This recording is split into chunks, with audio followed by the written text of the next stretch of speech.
Hello friends, आज आपके साथ एक और नया केस शेयर करती हूँ। ये केस एक 39 ईयर ओल्ड फीमेल लेडी का है और उनको वो एक्चुअली अपने हस्बैंड के साथ जनरली आती थी और हस्बैंड टिपिकल लाइको केस था और उनको सोरियासिस में बहुत अच्छा रिजल्ट मिला। तो एक दिन वो अकेली मेरे पास आई और उन्होंने बोला कि मैम मुझे आपसे बात करनी है। तो मैंने कहा हाँ ठीक है बताइए। तो सी सेड कि मैम मुझे शोल्डर पेन रहता है, बैक में पेन होता है, पूरा बॉडी में ना एक हैवी फील होता है, मतलब हरदम थोड़ा थोड़ा पेन रहता है। तो मैंने कहा ठीक है कब से हो रहा है। तो सी सेड कि एक्चुअली 13 साल हो गए, मुझे ना ऑस्टियोपोरोसिस है। तो मैंने कहा आपकी एज 39 है और आपको ऑस्टियोपोरोसिस 13 साल से। तो उन्होंने बोला कि हाँ मैम एक्चुअली क्या है मैं गिर गई थी तो फ्रैक्चर हो गया था। तो डॉक्टर ने बोला इतनी इजीली फ्रैक्चर कैसे हो गया। तो टेस्ट करवाया तो पता चला कि ऑस्टियोपोरोसिस है। तो बस तब से है। तो मैंने कहा फिर आप कैसे मैनेज कर रहे हैं। तो उन्होंने बोला कि बस मैनेज क्या करना है, कैल्शियम वगैरह तो दूध तो मुझे पसंद नहीं है, कभी लिया कभी नहीं लिया, हाँ विटामिन डी कभी कभी ले लेती हूँ। तो मैंने कहा ठीक है। तो और कोई तकलीफ़। तो उन्होंने बोला कि हाँ थोड़ा वाइट डिस्चार्ज का भी तकलीफ़ है मुझे, बाकी सब तो ठीक है। तो मैंने कहा ठीक है और कुछ बताइए मतलब अपने बारे में, अपने नेचर के बारे में। तो उन्होंने बोला कि बस मेरा काम वगैरह तो हो जाता है, मुझे मेरा काम बहुत अच्छा लगता है और मैं स्कूल में पढ़ाती हूँ सेकेंडरी में। तो मुझे अच्छा लगता है बच्चों को पढ़ाना और शाम को गार्डनिंग या कुछ ऐसा क्रिएटिव काम मुझे अच्छा लगता है, जैसे कुछ प्रोडक्टिव होना चाहिए। मुझे ये झाड़ू पोछा ये सारे ना अनप्रोडक्टिव काम लगते हैं और मुझे इसमें इंटरेस्ट कम है। मैंने कहा ठीक है और क्या चीज़ें आपको अच्छी लगती है। तो उन्होंने बोला कि मुझे किसी की हेल्प करना बहुत अच्छा लगता है और जैसे कोई किसी के साथ गलत करता है मेरे साथ या किसी और के साथ भी, तो मैं उसकी हेल्प ज़रूर करती हूँ। मुझे लगता है कि गलत को नहीं सहना चाहिए, तो मैं उसकी पूरी हेल्प करती हूँ। तो मैंने कहा अच्छा कोई एग्ज़ाम्पल दीजिए जैसे। तो उन्होंने बोला कि जैसे मैं स्कूल में टीचर हूँ, तो एक बार क्या हुआ, एक स्टूडेंट का एक्सीडेंट हो गया था किसी पॉलिटिकल लीडर के बेटे के साथ। तो वो तो डर गई थी, लेकिन उसने मुझे कॉल किया और बताया कि इस तरह से हुआ है। तो मैंने कहा चल मैं तेरे साथ आती हूँ।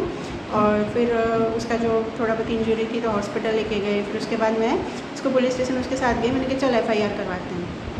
तो सब ने मुझे बोला कि रहने दे, तुझे क्या पड़ी है बीच में बोलने की, करने दे उनको अपना सॉर्ट आउट। तो उसने बोला कि पेशेंट बोली कि नहीं नहीं ऐसे थोड़ी कोई गलत करके चला जाएगा और हम चुपचाप सहते रहे, ऐसे थोड़ी चलेगा। तो मैंने उसके साथ पूरी फ़ाइट की, उसको मतलब पूरी हिम्मत दी। तो मैंने कहा बहुत अच्छा। और मतलब इतना क्यों करते हो, मैंने उनसे ये पूछा कि आप किसी और के लिए इतना क्यों करते हो, एप्रिसिएशन के लिए। तो अच्छा लगता है मतलब कोई आपको पूछे तो उसने बोला कि नहीं नहीं मैम मुझे एप्रिसिएशन का कोई वो नहीं है, बट मुझे अच्छा लगता है किसी की हेल्प करना। बाकी मुझे कोई चीज़ की ऐसा नहीं है कि मुझे कुछ मिलना चाहिए या कोई मेरी तारीफ़ करे या मुझे कुछ किसी भी चीज़ का, मतलब आप समझो कि मुझे खाने पीने पहनने का भी शौक़। आप देखो मैं कितनी सिंपल रहती हूँ, बहुत सिंपल लुक में थी वो, कोई मेकअप वगैरह नहीं। बोले आप देखो मैं कितनी सिंपल हूँ, मुझे कोई चीज़ का ऐसा शौक़ वगैरह नहीं है। सूखी रोटी मिलेगी तो भी मैं खा लूँगी, अगर ज़मीन पे सोना है तो भी मैं सो जाऊँगी। तो मैं ऐसी कोई चीज़ की मुझे वो नहीं रहती है, मैं खुश रहती हूँ, मतलब अपने अपने में मैनेज कर लेती हूँ सब कुछ चीज़ें। मुझे कोई बहुत ज़्यादा वो नहीं है कि मुझे ये मिलना चाहिए वो मिलना चाहिए। तो मैंने कहा ठीक है। तो फिर मुझे ऐसा लगा कि इतनी कंटेंट है, सब कुछ ठीक है, तो फिर इतनी बड़ी बीमारी इतनी जल्दी कैसे आई। तो मैंने उनसे पूछा कि आपकी लाइफ में कोई स्ट्रेस वगैरह कोई चीज़ है जो आपको इतने कुछ सालों से परेशान कर रही है। तो उन्होंने बोला कि नहीं ऐसा तो कुछ नहीं है। तो फिर मैंने उनको समझाया थोड़ा कि अगर आप बताओगे तो ही मैं आपको हेल्प कर पाऊँगी, अदरवाइज़ मुश्किल होगा थोड़ा।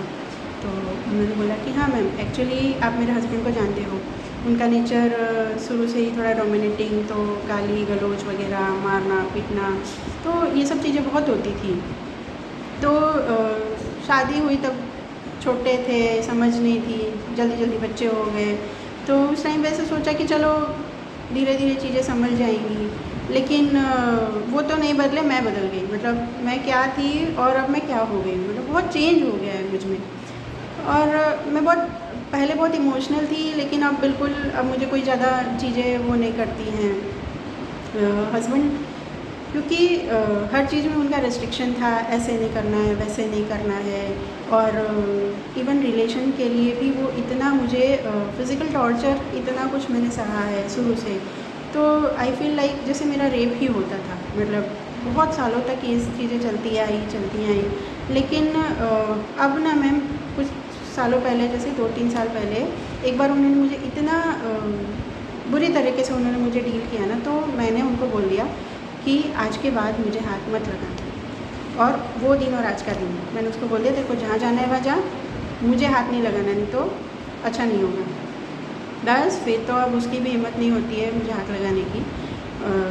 बाकी वो भी जानता है ना, मैं बस बोलती नहीं थी उसको। लेकिन अगर अभी भी आज भी कहीं जाना हो किसी और से, जैसे हमारा प्रॉपर्टी का काम है, कुछ इश्यू हो जाता है, तो वो मुझे ही लेके जाते हैं हस्बैंड, क्योंकि उनको पता है कि ये अच्छे से डील कर पाएगी। उनकी वो डर जाते हैं, अगर कोई बाहर का कुछ बोले तो वो डर जाते हैं, तो वो मुझे ही लेके जाते हैं। तो ऐसे चलता है। लेकिन अब हमारा वो रिलेशन हस्बैंड वाइफ का है ही नहीं जो होना चाहिए। बिल्कुल हम लोग बिल्कुल अलग से रहते हैं, बस बच्चों के लिए रह रहे हैं। तो मैंने कहा ये इतना कुछ आपने बच्चों के लिए सहन किया? तो बोलते हाँ मैम, और तो क्या है, बाकी मैं खुद इंडिपेंडेंट हूँ, पढ़ाती हूँ।